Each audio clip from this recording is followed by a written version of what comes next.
What's up YouTube, it's your boy Nash here, welcome back to the channel. Now before we get started with this week's episode of Yu-Gi-Oh's Biggest Issue, the road to 200 subs has now come to a close and we are now 210 subs away from hitting 500 subs. And if you guys are new to the channel, and I know that a lot of you guys are, because practically 100% of you guys are watching the content, but you guys are not even subscribed. And to top it all off, we got to get more women to watch the content as well.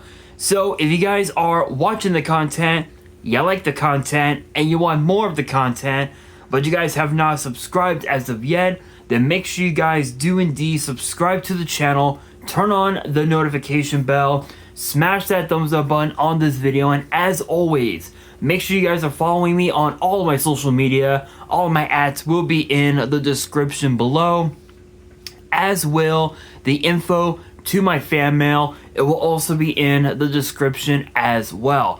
And I want you guys to post in the comments below answering the question of the day, which in a way it kind of ties with this week's episode.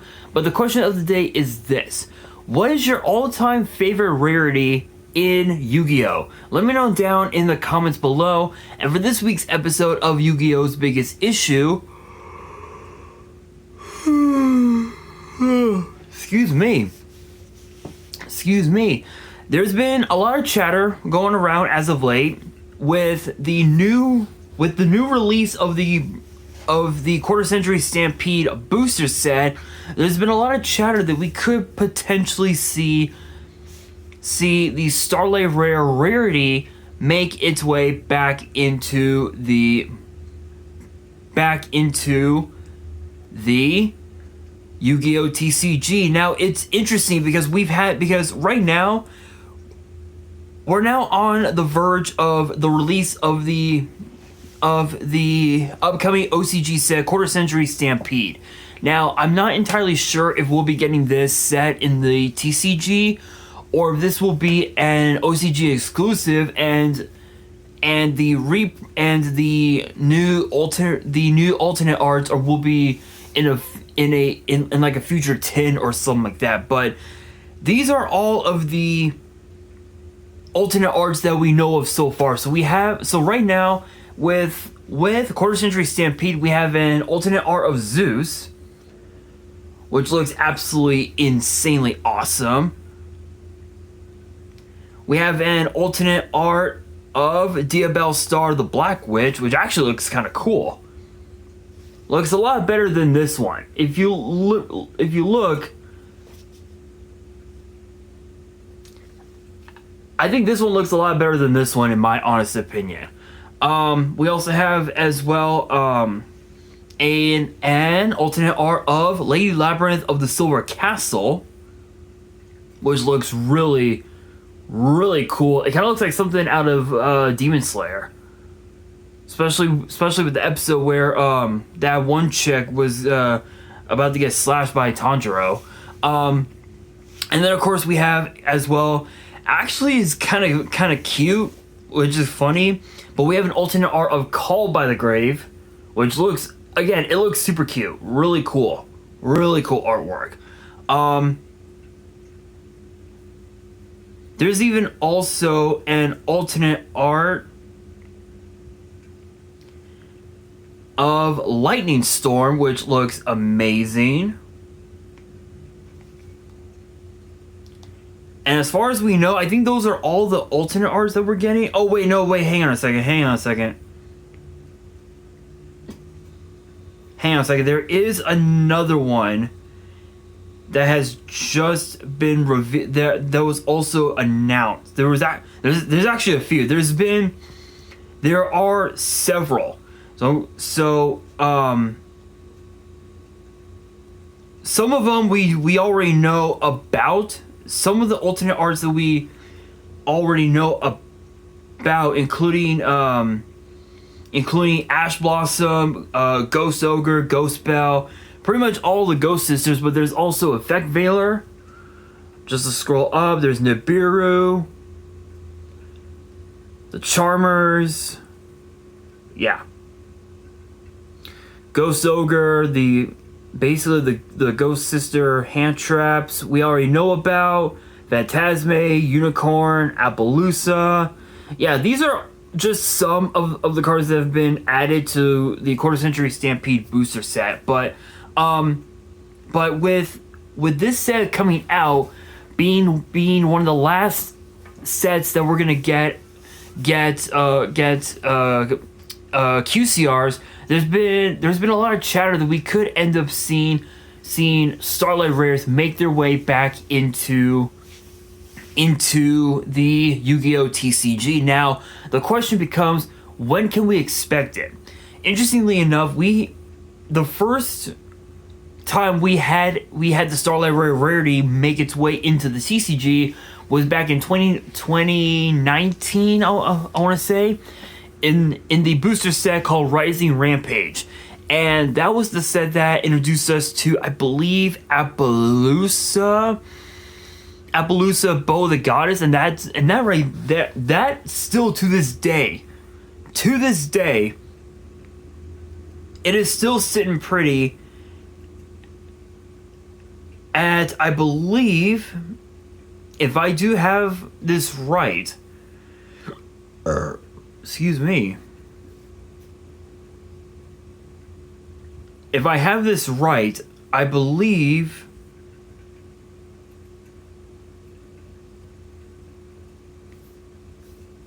I want to see something. Let's see. I'm gonna go on Troll and Toad.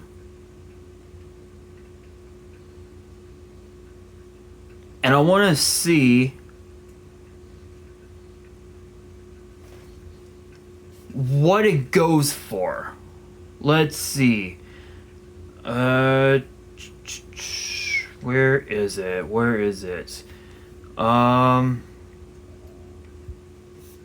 Here we are, Starlight Rare First Edition. So out of Rising Rampage, the Starlight Rare printing of Appaloosa, Bo the Goddess, is sitting at $550, which is insane.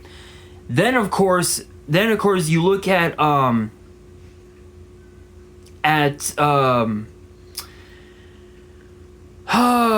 was it? Dark Neostorm? No. It was the next set after Rising Rampage.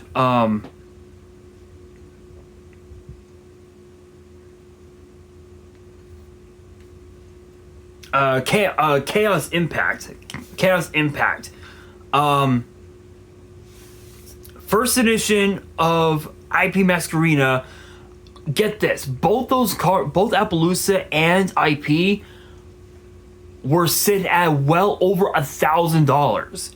Now IP is only sitting at $430, which that right there is a huge loss to anyone out there who bought IP Masquerena for $1,000, for like over $1,500, and then ended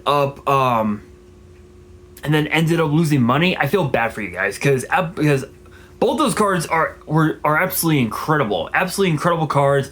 Obviously, IP can help Link climb into a Nightmare Phoenix, not Phoenix, into a Nightmare Unicorn, into an Unchained Abomination.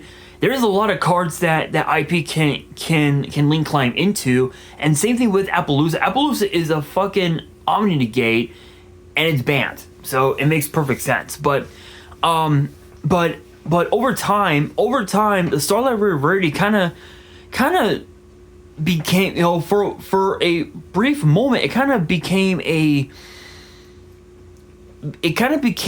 sleeper rarity, if you will, to players, because people really didn't see the Starlight Rares being. Whoop! Sorry guys, kicked my tripod.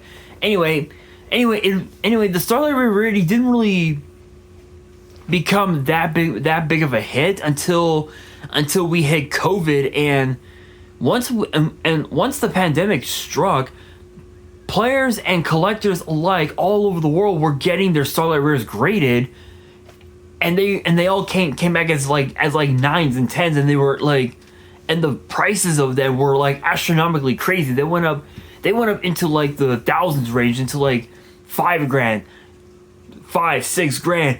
There was even someone during the pandemic who got their copy of Appaloosa graded, came back as PSA 10, and they sold it for I think for what, for like what, 10-12 grand, which is crazy. Now I think Appaloosa, if you were to get it graded,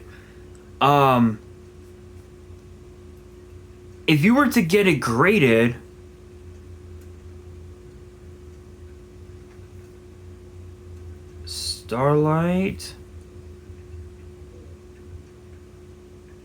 PSA 10. So interestingly enough, for a first edition Rising Rampage Starlight Rare Appaloosa PSA 10, right now on eBay they're sitting. One guy has it priced at $3,600. So that right there is a massive loss. I think the highest grade is actually for the highest price is sitting at $4,000, which is insane. IP on the other hand, I want to see something.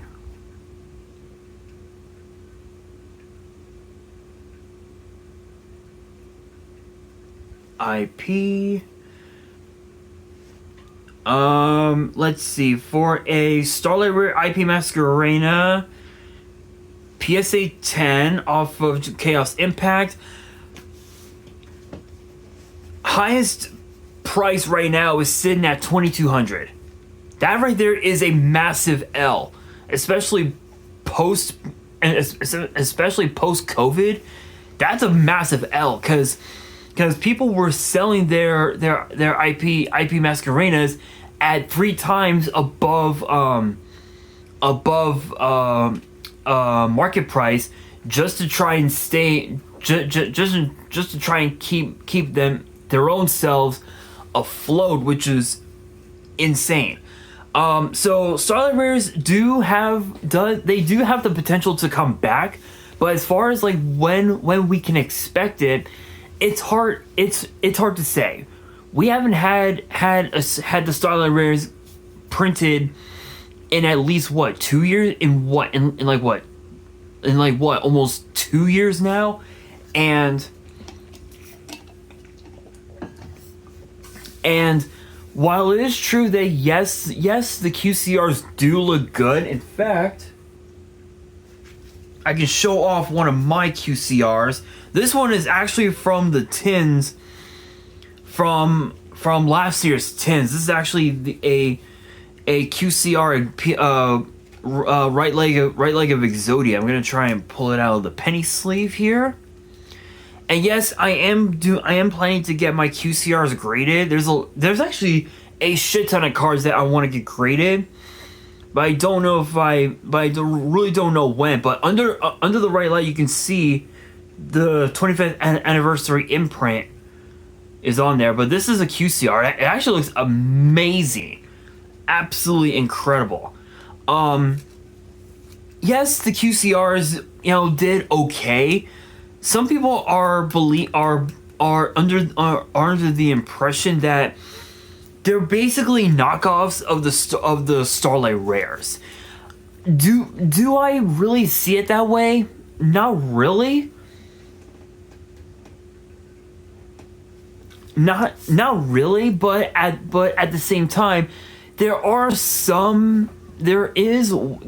a couple of similarities. I think the lettering in the names of the cards, yes, they are basically identical. Everything else is basically different. I mean the print quality is different. There's the 25th anniversary watermark on certain cards.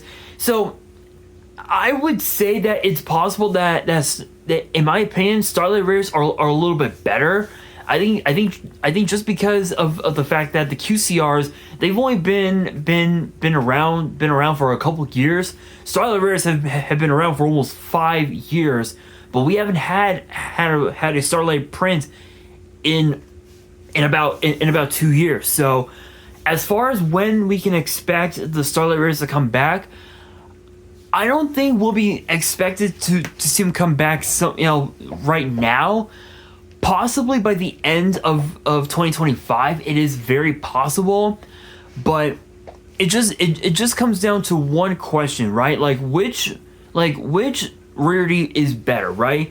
Starlight Rares or QCRs? And in my opinion, it has to be the Starlight Rares. Reason being, as I said, they've been around for a hot minute now. And the Starlight Rares, not Starlight Rares, the QCRs have only been around for a cup of coffee.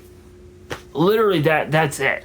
So I don't know. I don't know. I think because that the Quarter Century Stampede will be the last set to feature QCRs. I think aside from Alliance Insight, I think it's Alliance Insight and Quarter Century Stampede are going to be the last two sets that will feature QCRs.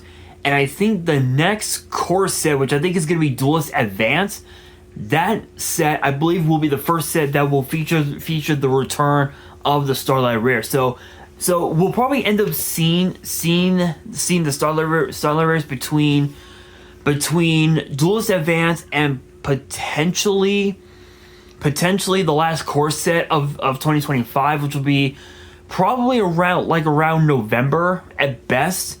So it'll be interesting. It'll be interesting to see if and when we get the Starlight Rares back, but only time will tell. But with that being said, that will do it for this week's episode of Yu-Gi-Oh's Biggest Issue. Hopefully you guys enjoyed. If you did, make sure you guys smash that thumbs up button.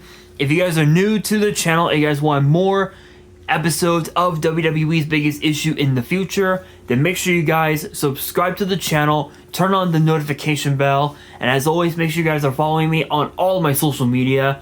All of my ads will be in the description below, as will the info to my fan mail.